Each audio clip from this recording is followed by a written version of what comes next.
Class 9 student, हमने end of chapter second chapter complete कर चुका है।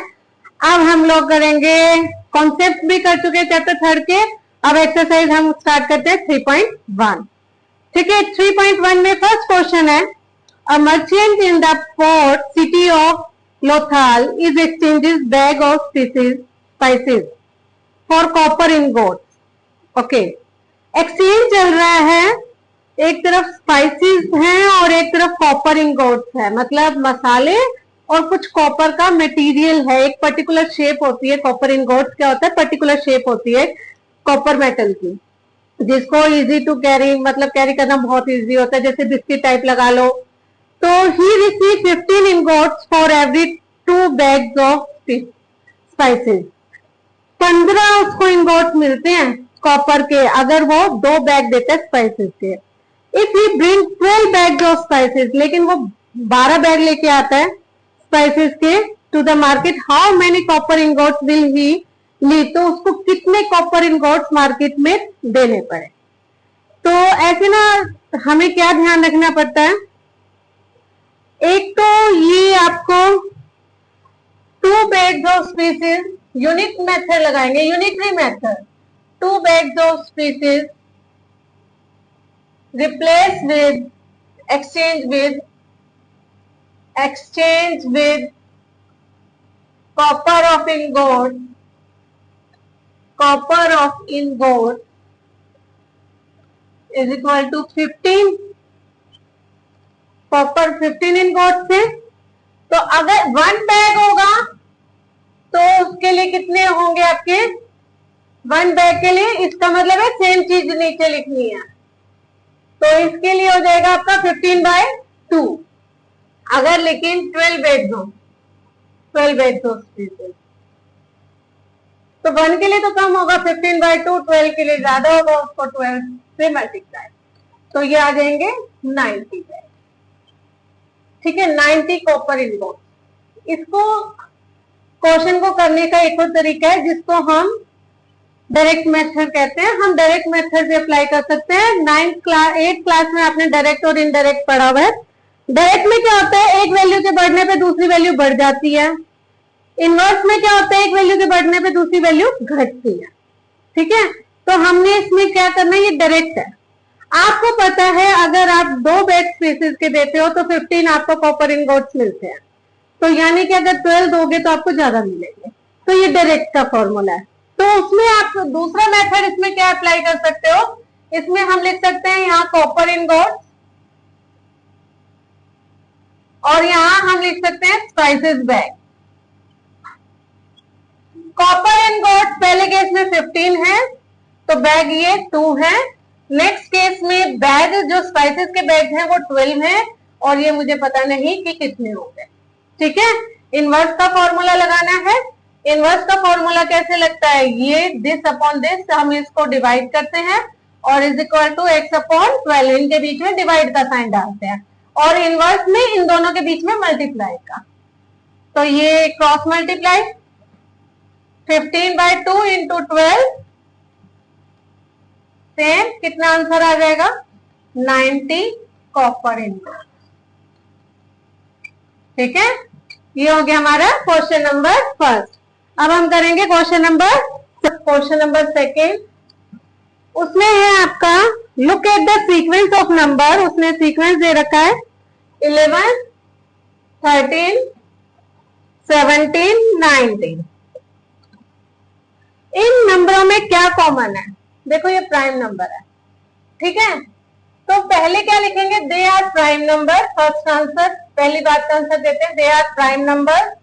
ये प्राइम नंबर्स हैं, दे हैव 2 फैक्टर्स, इनके 2 फैक्टर्स होते हैं। कौन से 2 फैक्टर्स होते हैं इनके, दे हैव 2 फैक्टर्स। कौन कौन से नंबर फैक्टर्स होते हैं, 1 एंड नंबर इटसेल्फ, और खुद का नंबर। इसका मतलब है ये जो नंबर हैं 2 नंबरों पे जाते हैं, एक तो 1 पे जाते हैं और एक खुद के नंबर पे जाते हैं। ठीक है, एक तो हमने ये लिखना है। नेक्स्ट का है list the next 3 number. Next 3 number भी बनाने हैं, तो 19 के बाद 20, देखो 22 पे भी जाता है, 21 3 पे जाता है, 22 11 पे जाता है, तो नेक्स्ट आएगा 23। 24 प्राइम है नहीं, वो 2 पे जाएगा, 12 पे भी जाएगा, 6 पे भी, बहुत सारे नंबरों पे। 25 नहीं, वो 5 पे जाता है। 26 प्राइम है, 13 पे भी जाता है, 2 पे भी जाता है। 27 भी प्राइम नहीं है। 28 प्राइम है नहीं, वो भी जाता है सब पे। 29 सब पे तो नहीं। 28 किस पे जाता है, 4 पे चला जाएगा, 2 पे भी जाएगा, तो इवन नंबर है वो, तो प्राइम हो ही नहीं सकते। 29, फिर उसके बाद 30 से प्राइम नंबर नो, 2 पे जाता है। नेक्स्ट है 31। आगे के 3 प्राइम नंबर लिखने थे, हमने लिख दिए। Question number 3, we know that natural number are closed under addition. Natural number हैं जब उनको ऐड किया जाता है, आर क्लोज्ड अंडर एडिशन, आपस में क्लोज में आंसर देते हैं। Are they closed under subtraction, क्या वो सब्ट्रैक्शन में भी क्लोज में आंसर देते हैं? नो, सब्ट्रैक्शन में वो क्लोज में आंसर नहीं देते। माइक ठीक है, सब्ट्रैक्शन में वो क्लोज में आंसर नहीं देते, तो आंसर क्या लिखोगे? नो। फॉर एग्जाम्पल, जैसे आपने किया 7 + 5 12, 7 में 5 स्टेप आगे बढ़े 12, ठीक है। अब सब्ट्रैक्शन क्या 5, और आप क्या कर सकते हो 5 + 7, तब भी आंसर 12। बट इन सब्ट्रैक्शन, अगर हम सब्ट्रैक्शन की बात करें, सब्ट्रैक्शन में क्या होगा? 7 - 5 2 आ गया, ठीक है। और लेकिन अगर मैं 5 - 7 करूं, तो पहले तो ये नेचुरल नंबर ही नहीं आ रहा है, ये -2 की तरफ जा रहा है। 2 और -2 अलग अलग नंबर जा रहे हैं, तो ये सब्ट्रैक्शन में ये चीज पॉसिबल नहीं है, ठीक है। Next question, ancient Indian use the joint of their fingers to count a practice. Question number 4, वो ये कह रहे हैं कि जो पुराने लोग थे, ये फिंगर्स के जॉइंट होते ना, इनको काउंट करते थे। प्रैक्टिस स्टिल सीन टुडे, आजकल भी लोग करते हैं। तो ईच फिंगर है 3 जॉइंट, हर फिंगर पे ये 1 2 और 3 जॉइंट है, ठीक है। And the thumb is use to count, हाँ थंब को काउंट के लिए यूज कर रहे हैं। How many can you count on one hand? One hand में फिंगर्स कितनी है, पहले ये बताओ उसको। One hand has 4 fingers, 4 fingers होती है उसमें, और एक फिंगर में कितने जॉइंट है? 3, तो टोटल जॉइंट कितने हो गए?